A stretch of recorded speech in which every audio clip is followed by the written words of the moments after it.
Spider-Man Homecoming is barely a movie. It's less of a story and more of a collection of images arranged to make money. I love the first two Sam Raimi Spider-Man movies so much, and it's really disappointing to see what Homecoming has reduced the cinematic potential of Spider-Man to. The whole movie feels like Marvel not having any faith in the potential of a standalone Spider-Man film that's done well, with character development, emotion, and an actual story. So they decide to just not try to make a good movie and instead pile a bunch of elements together that Marvel has seen as proven successes in their previous movies. For example, the heavy reliance on the Avengers, Iron Man, comedy, popular celebrities, external references, and the audience's preconceived understanding of and feelings towards Spider-Man and the Spider-Man universe.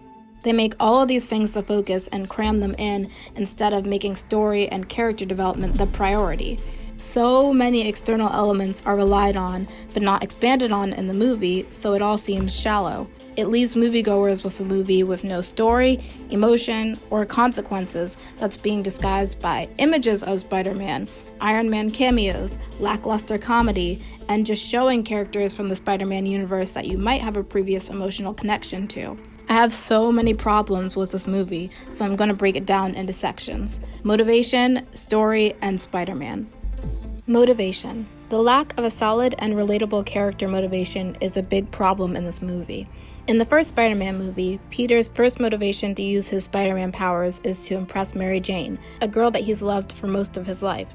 He enters a wrestling competition to get money for a car so that he can impress her. It's sweet and relatable, and it lets the audience in on who Peter is. Of course, this is the catalyst for a huge character motivation. Peter's guilt from not preventing his uncle's death and his uncle's famous words to him, "With great power comes great responsibility," motivate Peter to change the course of his life. That line is iconic now because it sums up the perfect and emotional character motivation at the root of these films. The personal tragedy motivates him to selflessly take on the big responsibility of saving lives even at the expense of his own. This motivation is powerful. It's so relatable because anybody can pull from or imagine the emotion of losing a parental figure. But when it's coupled with the guilt from not saving them when it was within your power to, it really grips the audience emotionally and gives them the springboard to be on board with the main character emotionally throughout the movie, which in turn makes the stakes feel higher in every aspect of the movie. Comparing this motivation to Homecoming's character motivation makes Homecoming look kind of ridiculous. Peter's only motivation in Homecoming is to impress Tony Stark so that he can become an Avenger. It's as simple and as bland as that. Do these movie makers really think that the Avengers as a concept is idolized by audience members enough that the motivation of becoming one holds enough relatability and emotional weight to carry the movie and tie the audience emotionally to Peter throughout it?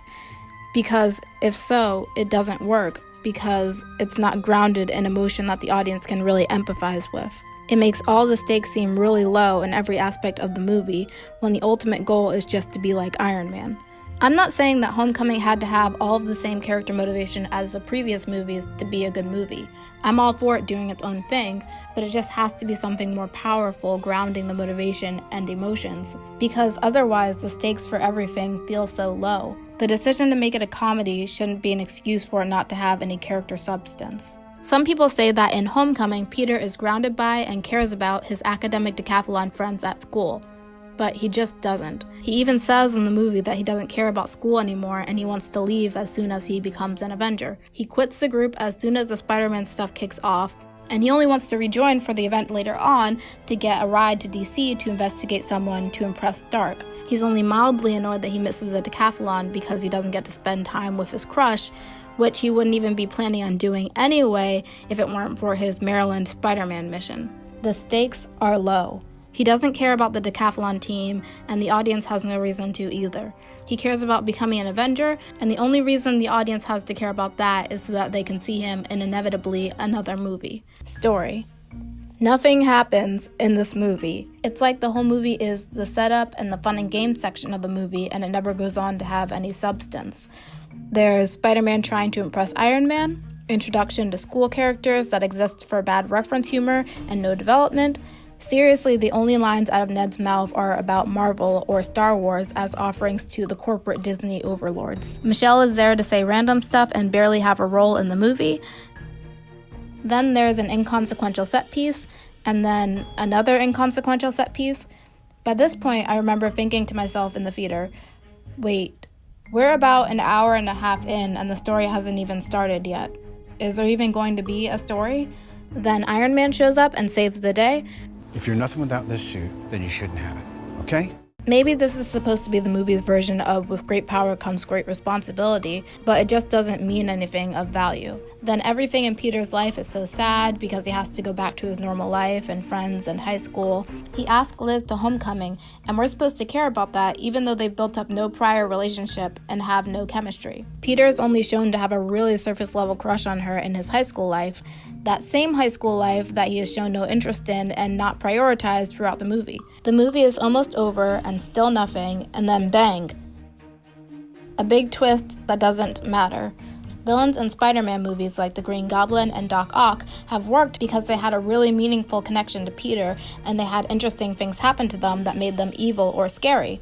But this guy is just randomly the dad of Peter's crush at school that the audience has no reason to be connected to, and really neither does he. But we're supposed to believe that all of a sudden Liz is his girlfriend and the connection is a big deal.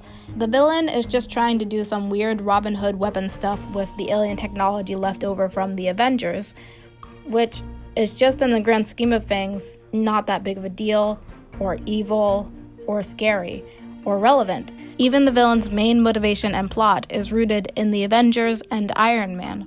Of course, Peter is motivated to stop the villain and prove himself to Tony Stark by saving his possessions. Peter barely stops him in a horrible end battle and pretty much destroys everything anyways. We still don't get to see Spider-Man being good at being Spider-Man.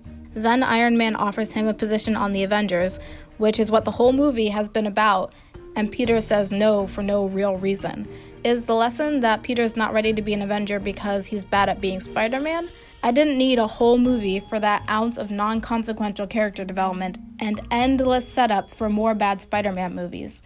I'm not a comic book person, but I know that the Spider-Man canon is rich with interesting storylines, but they just didn't decide to focus in on one and explore it. Spider-Man.